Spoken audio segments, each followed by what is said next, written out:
Hello and welcome guys to another session on my channel, The Mind Grid. Today we are talking about KONVA diagram design tool and this framework. We are going to use KONVA to create a diagram design tool. Um, the KONVA is a very useful, very powerful framework for um, graph kind of design where you can plop objects and connect them together. Um, and so before we dive deeper into this, let's just quickly look through an example of it. This is the application that we want to get to at the end of the exercise in this series. And what you can see is that there are a bunch of objects here. In this case, I only use the circle as an object. And you can see circle has a bunch of properties like the circle itself and anchors. There's two stars depicting anchors. And then between two objects there is connectivity, so we have to tackle the connectivity. We have to tackle the events like drag and drop, ability to add or delete. For example, you could insert an object or you could delete an object. So we have to tackle all of this, and this is just the surface of what Canva can do.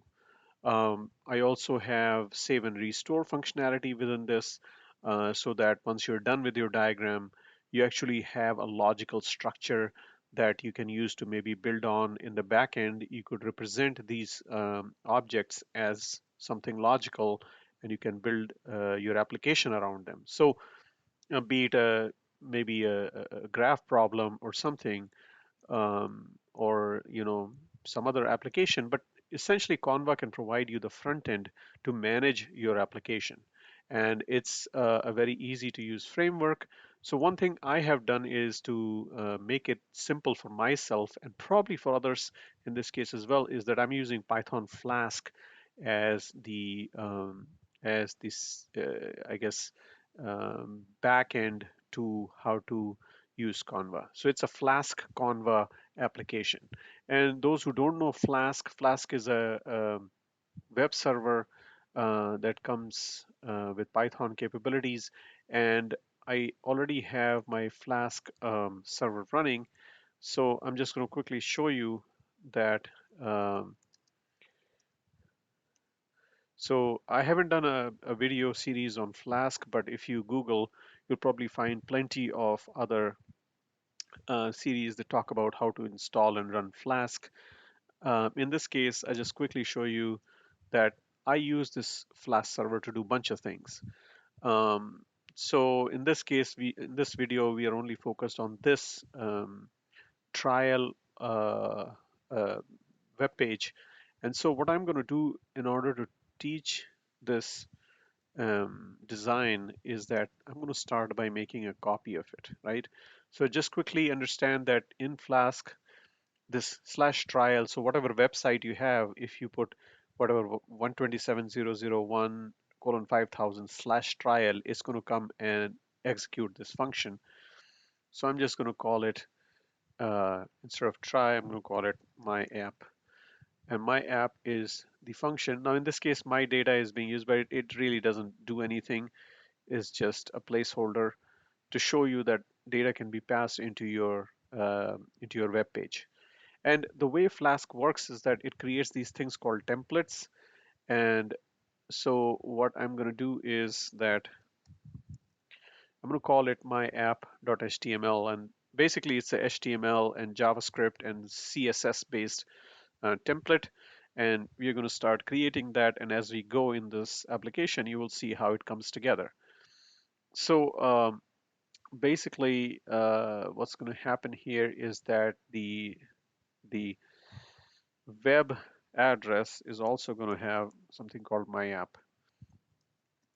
So if you go to my app, it's going to go to your myapp.html web page. Now, where is this myapp.html? So it's, if you go to a template folder within your um,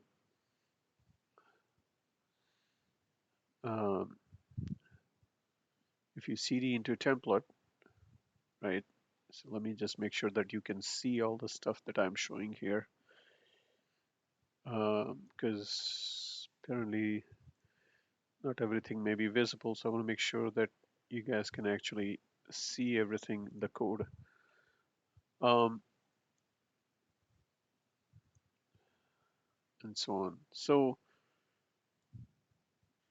yeah, so you can see all this.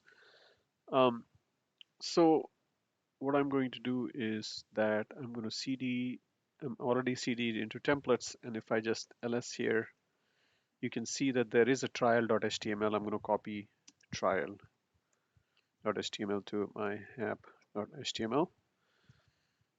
Oops, move my app to my, I just want to call it app.html. There we go. So now if I vi my app.html, and what I want to show you is that there's a whole bunch of stuff in this, right? There's a script section and so on. So for the beginners, let me just delete all the stuff, right? So the script would be basically empty. And we're going to start there and slowly build up the application. So just quickly, I'm going to get rid of, oops, I'm going to get rid of all the stuff in the script. So essentially, this is a very simple, I'm going to also get rid of the Google APIs. I'm not using them. So the bare minimum, and I'm not using this edit tab either. So I'm going to get rid of this div as well. So it's the bare minimum, um, and my app.html is there. So uh, now if I run my Flask application by just running Python 3 app, so that's running now. And I come to my code here, and now if you go here and type my app,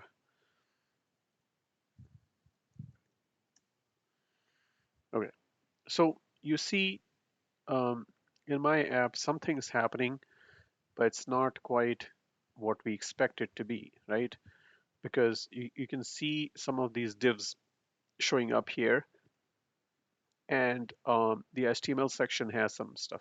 So let's go through it.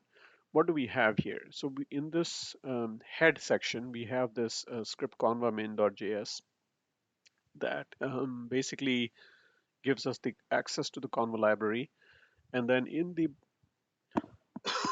excuse me, in the body section, I have basically got three divs. There's the first div that instantiates this graphic and the SVG element for the Conva stage. And then I have this menu that has the insert and delete button. And I'll show you this is actually the right click menu. This would not be visible under normal circumstances, but only under special circumstances. When you right click on objects or on the stage, this will show up. And then the third div is basically the save and restore buttons that show up here. So keep in mind there's also a style.css file, and this style.css file is located under static folder, and you can change the style.css to bring all the the variety and the look and feel of your my app, right? So that being said, at this point, what do we have? We have just this, right? And now we want to be able to add the stage and the lines and everything. So how does that happen? So let's go to my app and also um, open the trial, which is what I had built up. So in the trial, there is a function for stage. If I just go there, this function called stage layer and grid, right? And in fact, even before we do that, let's just add all the variables so that we have the global variables in place. And that way we won't, okay, right? So we have about um, 12 lines of, maybe 11 lines of these variables. So let's just copy these into the script section, right? And these variables are there now. They're not going to do anything yet. But let's just go to the stage, right? So the stage layer grid is the one that will create the stage, the layer, and the grid, right? And so what happens here? So in this function, I will create this stage. And remember, there was this div called graphic. It's going to package this stage. And stage is kind of like the container for the whole diagram, right? So the stage is created with a certain height, width visible, and it's not draggable, right?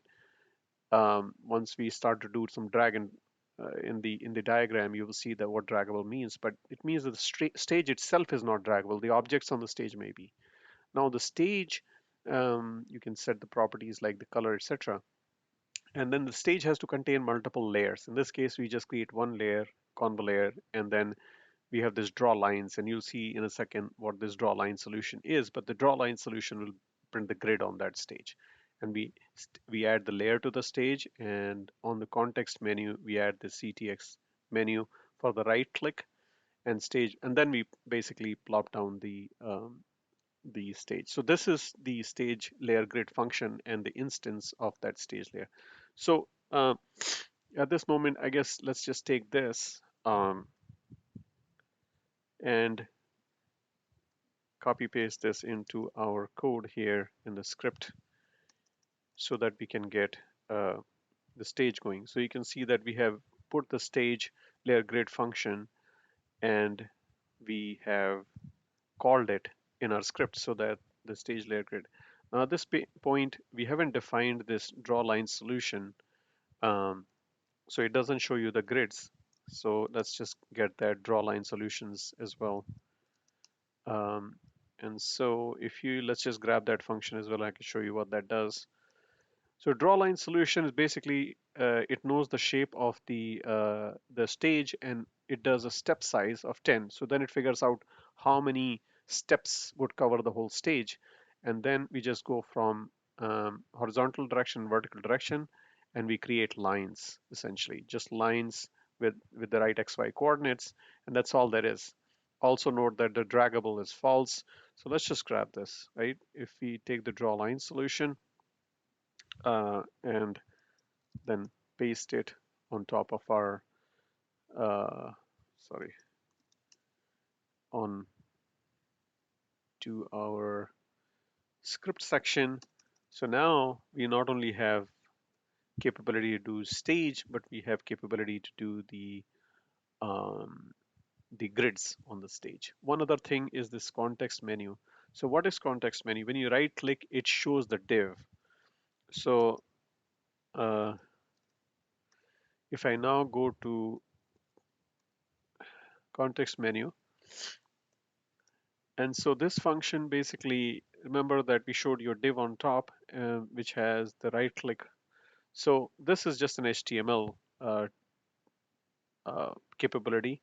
And so we will basically find the stage where you have right clicked. We'll find the X and Y coordinates, and then the menu would be displayed. This menu that we have acquired. Now the menu node here is not yet defined. Menu node is defined here, so we'll need that as well.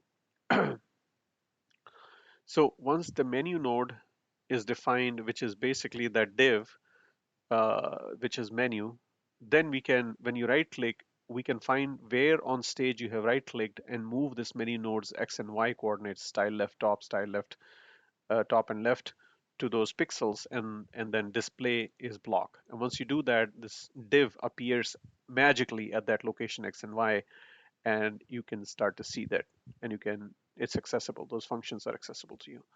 So yeah, so then let's just take this function and put it on our um, script here. Um, context menu. Let's just do an undo here. Okay. So this context menu did not have, I'm sorry, this is my app. Okay. So in the my app, let's just paste those functions here. And now you have access to the context menu, right? So basically what we wanted to do now, the essential background of our application is now ready. So if we save this and if we go restart our server, um, uh, so in this case, you can see debug mode is on. If the debug mode is on, then we should be able to just refresh it. We don't have to restart the server. And there you go.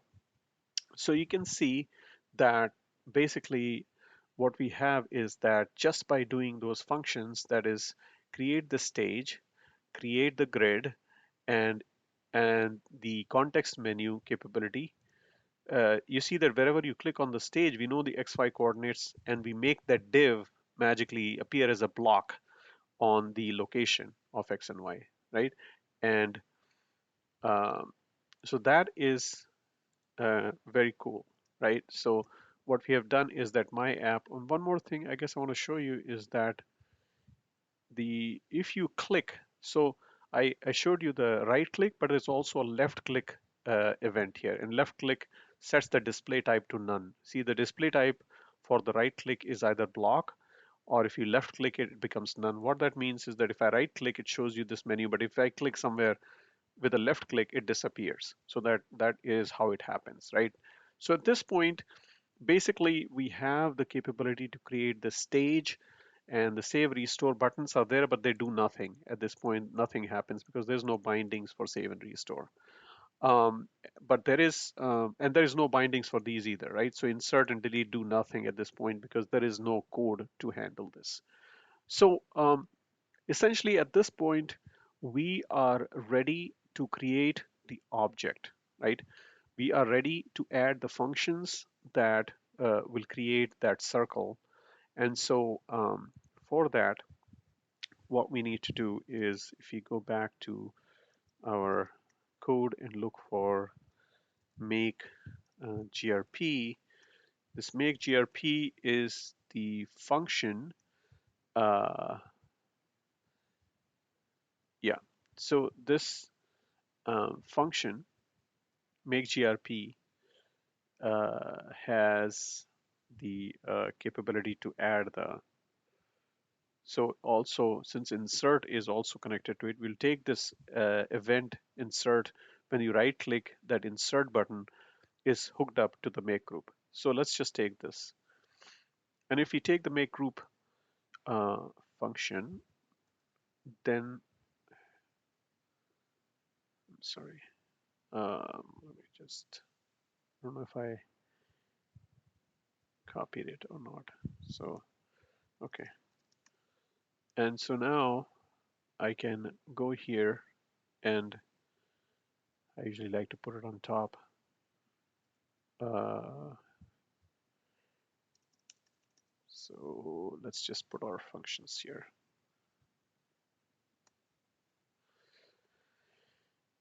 Insert button. And so if we now, since insert button is active, we haven't hooked up, we haven't wired the delete button. So, uh, so let's just first look at what this make group did. Um, so if we refresh here, if you right click and insert, now we got our object. So the cool thing is that we are running the Flask server in debug mode. So whenever we change our code, it automatically, the functionality is available on the refresh on your web page.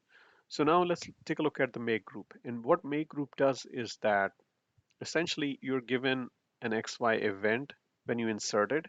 So it finds the XY stage pointer position, and then it creates a group, a new group, right? And pay attention to the fact that when we create this group, it's a grouping of, like if you come here, this is not just one object. This is a bunch of things. It's a composite because there's these anchor points, there's this circle, and there could be other properties like text, or you could put images inside to decorate this circle.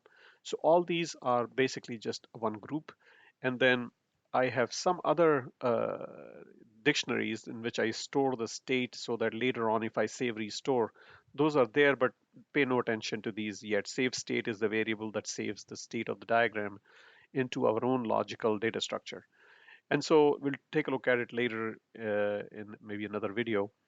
but now you can change the name and the ID. Now pay attention here to the what are the IDs.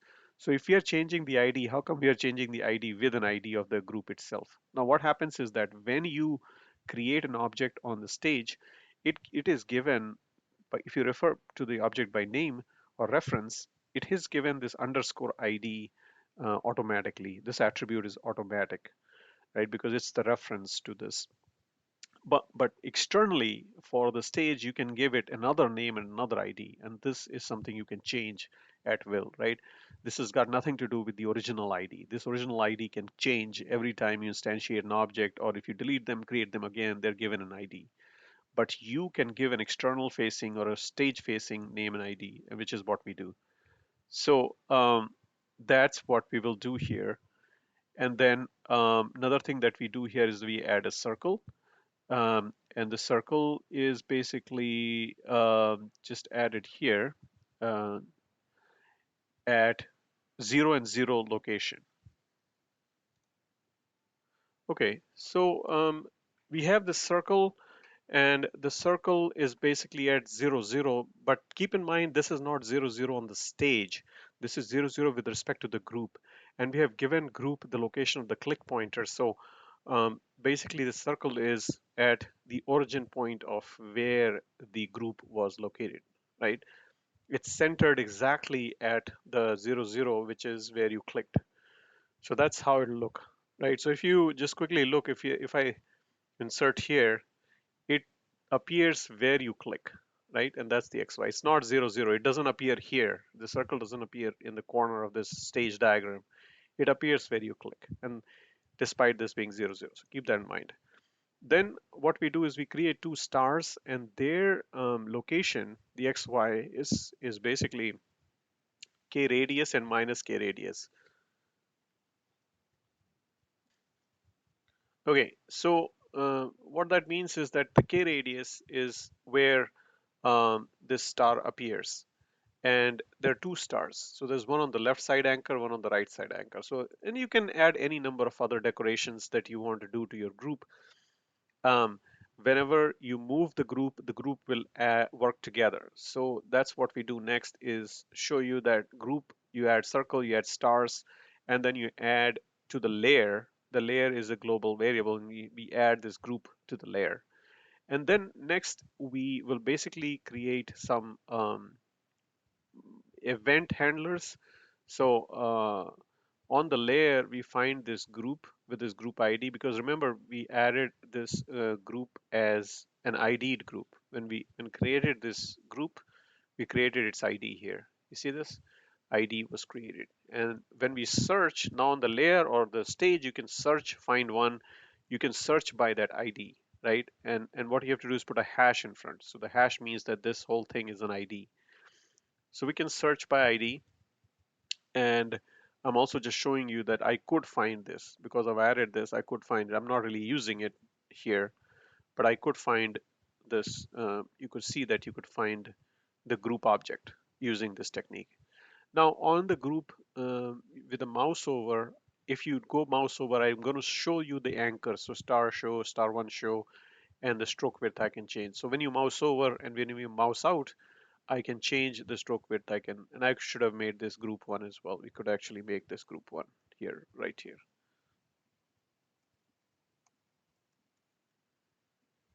And if I write this, I should be able to refresh this and insert.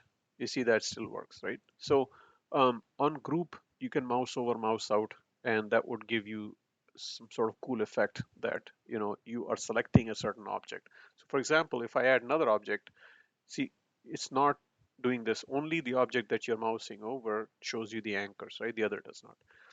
Then the other thing we want to do is create connectivity. And for connectivity, we are going to do mouse down, and I'm going to ignore drag in because drag may be covered in another video. Let's just say that we want to connect two objects. If I want to connect this object and this object, I need this connection capability. So mouse down has this connection start function. I'm going to bring in that function from our other script now. But when you do mouse down on this group, it's going to start the connection. If you click on the second object, it's going to basically connect the first object with the second object, and it's going to give you a nice arrow there, right? So essentially this is done now, right? And one more thing I want to show you is that the let's say the make group here. This was the make group. Yeah. So this was the make group. I may have added it twice. Oops. Undo.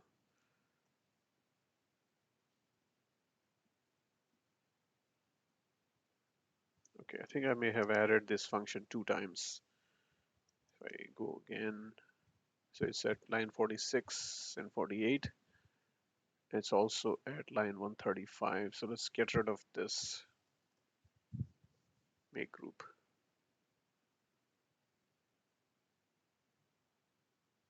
Oh, it's maybe 3 times. I've added quite a few times. So let's just save this and make sure that we can still do this. If I insert, it still works. Um, okay. Yeah, sorry about that. I apparently added that code many times, and that's not a good thing. Makes my code look dirty. So essentially, what's happened here is that now you have an ability to add objects, but we want to do this connect, right? So connect start is the ability to connect. Um, the function will give us ability to connect our objects. So I'm going to go to my connect start function and try to copy that over. Connect start is the function here, and you can see that connect start will basically call connect end. So I'm going to first get this function, and I always put it on top. So I'm going to go back to my top here. So now that we are trying to create connect start, so just take a look at for a moment. Connect start, basically we create this global variable called drag source.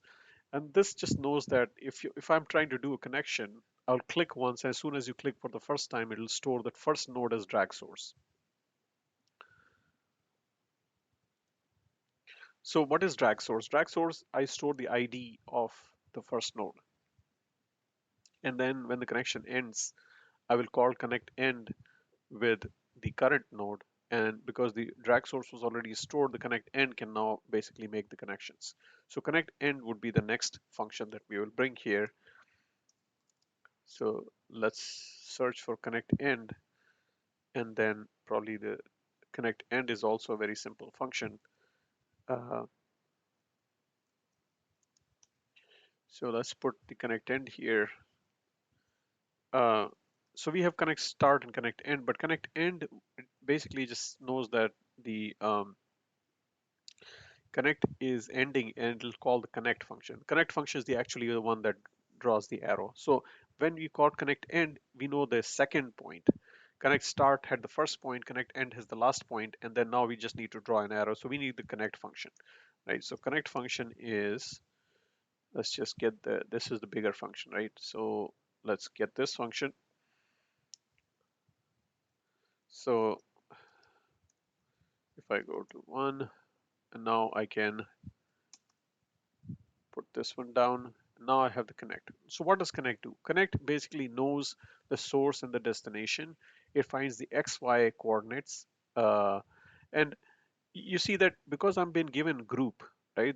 The first thing is that I've been given the source and destination groups. From these groups, you have to extract the circle because you need XY coordinates of where the start and end lines are. So you search by name. You can see that you're searching by dot-based circle, and these are the names of the circles. So you search by name, you find those handles or pointers, and then using those pointers, you can find the X and Y coordinates of the circle.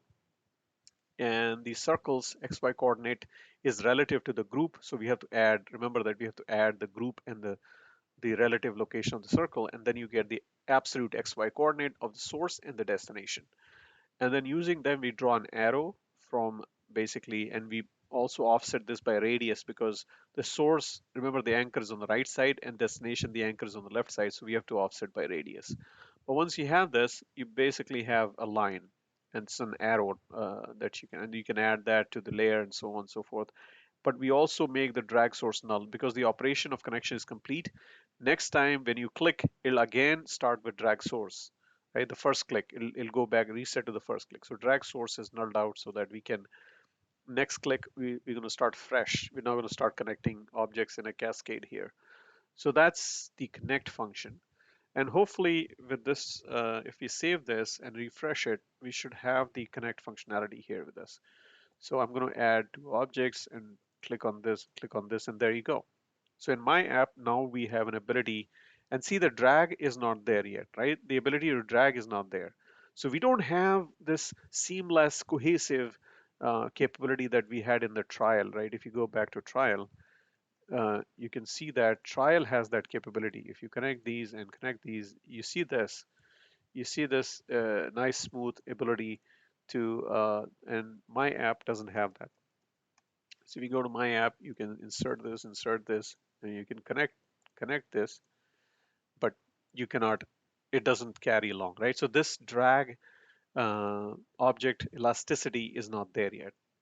So I guess I'm going to stop this video at this point. And basically, if you followed along um, this video, you can see that we have reached in our My App application to a point where we can create the stage, we can create objects, and we can connect the objects.